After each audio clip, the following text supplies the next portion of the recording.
ततः प्रियतमा विष्णो राधिका गोपिकासु च कार्तिके पूजनीया च श्री दामोदर सन्निधौ।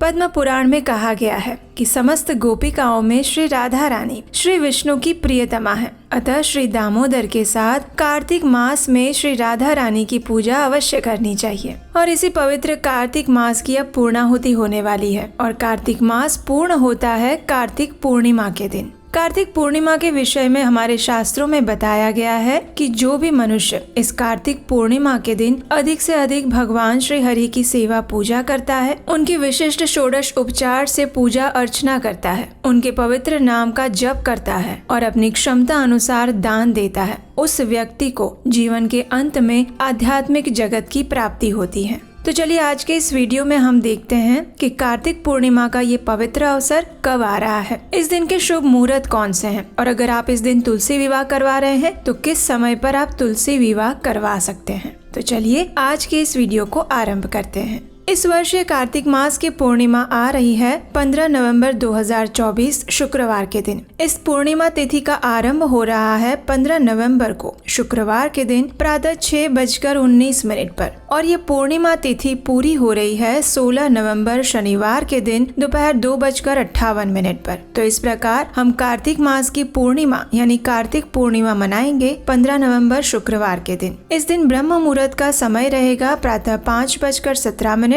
और सूर्योदय होगा 6:53 पर। और जैसा कि आप जानते हैं ये पूर्णिमा तिथि है, इसलिए इस दिन चंद्रोदय का भी विशेष महत्व होता है। इस दिन चंद्र उदय होगा 4:52 पर। अगर आप इस दिन तुलसी विवाह करवाना चाहते हैं तो इस तुलसी विवाह का समय रहेगा संध्या काल में, यानी कि जब सूर्य अस्त हो रहा हो। यानी कि हमारे शास्त्रों में बताया गया है कि तुलसी विवाह करवाने का और तुलसी देवी का कन्यादान देने का शुभ समय होता है संध्या काल, यानी जब सूर्य अस्त हो रहा हो, यानी कि थोड़ा थोड़ा सूर्य अभी दिख रहा है और अभी संपूर्ण चंद्रोदय भी नहीं हुआ है। ये समय तुलसी विवाह और कन्यादान के लिए श्रेष्ठ माना गया है। तो इस प्रकार इस दिन सूर्यास्त का समय है शाम 5:29 पर और चंद्रोदय होगा शाम 4:52 पर। तो इस प्रकार इस मुहूर्त काल में आप तुलसी विवाह विधि भी संपन्न करवा सकते हैं।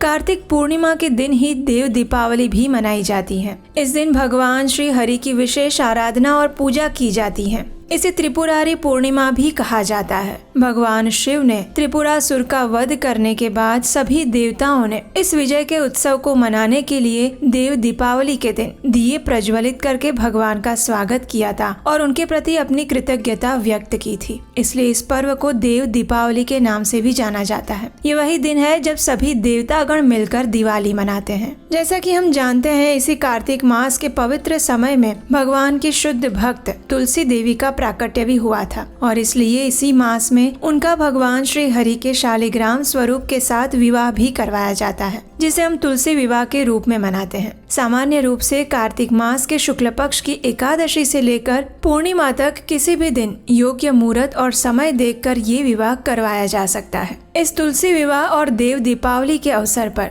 कार्तिक पूर्णिमा के दिन अपने घर में संध्या के समय विशेष दिए प्रज्वलित करने चाहिए। भगवान को 31 दीप अर्पित करने चाहिए। इस दिन संध्या के समय भगवान श्री हरि के नाम का अधिक से अधिक जप कीर्तन करना चाहिए और भगवान को दीपदान अर्पित करते हुए दामोदर अष्टकम और गोपी गीत का पाठ करना चाहिए। कार्तिक मास के इसी पवित्र समय में भगवान श्री कृष्ण ने श्रीमती राधा रानी के लिए राधा कुंड का निर्माण किया था। इसी मास में भगवान श्री कृष्ण ने अरिष्टासुर का वध किया था, जिसके फल स्वरूप महान गोवर्धन पर्वत की तलहटी में राधा कुंड और श्याम कुंड नामक 2 सुंदर कुंडों का निर्माण हुआ। इस कुंड में रत्न जड़ित सीढ़ियां, खिले हुए कमल के पुष्प, 8 प्रमुख सखियों के कुंज घिरे हुए हैं और उसके मध्य में अनंग मंजरी का सुखद कुंज विराजमान है। इसी मास में भगवान श्री कृष्ण ने अपनी माता यशोदा मैया के साथ उखुल बंधन लीला भी की थी और उसी लीला के चलते उन्होंने कुबेर के 2 पुत्र नल कुबेर और मणिग्रीव का भी उद्धार किया था। कार्तिक मास का आरंभ शरद पूर्णिमा से होता है, यानी वो दिन जब सभी गोपियों की इच्छा पूर्ति करने के लिए भगवान ने उन सबके साथ रास क्रीड़ा की थी। इसी मास में भगवान श्री कृष्ण ने गोवर्धन पर्वत उठाकर सभी व्रजवासियों की रक्षा की थी। इसी मास में आता है गोपाष्टमी का पर्व, जिस दिन भगवान श्री कृष्ण को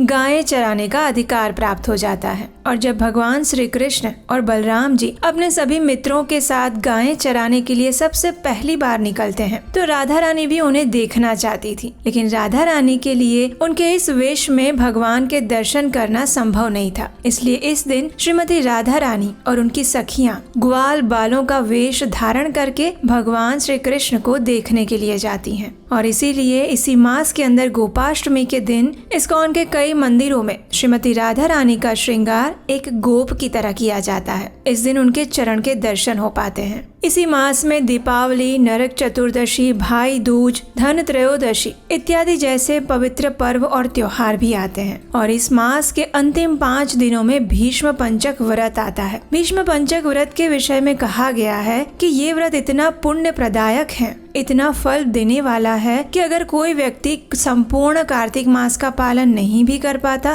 तो भी कम से कम उसे कार्तिक मास के ये अंतिम 5 दिनों का पालन अवश्य करना चाहिए। और ये 5 दिन आरंभ होते हैं कार्तिक मास के शुक्ल पक्ष की एकादशी से लेकर कार्तिक पूर्णिमा तक। इस भीष्म पंचक की संपूर्ण व्रत विधि भी हमने आपसे साझा की थी। और इस भीष्म पंचक व्रत की भी पूर्णाहुति कार्तिक पूर्णिमा के दिन ही होती है। तो ये थी कार्तिक मास में आने वाले अंतिम दिन यानी कार्तिक पूर्णिमा की संपूर्ण जानकारी। और जैसा कि आप जानते हैं, कार्तिक मास के बाद आ रहा है मार्गशीर्ष मास। भगवान श्री कृष्ण भगवत गीता में कहते हैं कि सभी मासों में मैं मार्गशीर्ष हूँ। तो अगर आप इस मार्गशीर्ष मास की पवित्र कथाएं और उनका महात्म्य भी जानना चाहते हैं तो हमें नीचे कमेंट बॉक्स में लिख के बताएं। अगर आपकी इच्छा हुई तो हम इस मार्गशीर्ष मास में भी आपके लिए विशेष पौराणिक कथाएं और उसके महात्म्य की चर्चा अवश्य लेकर आएंगे।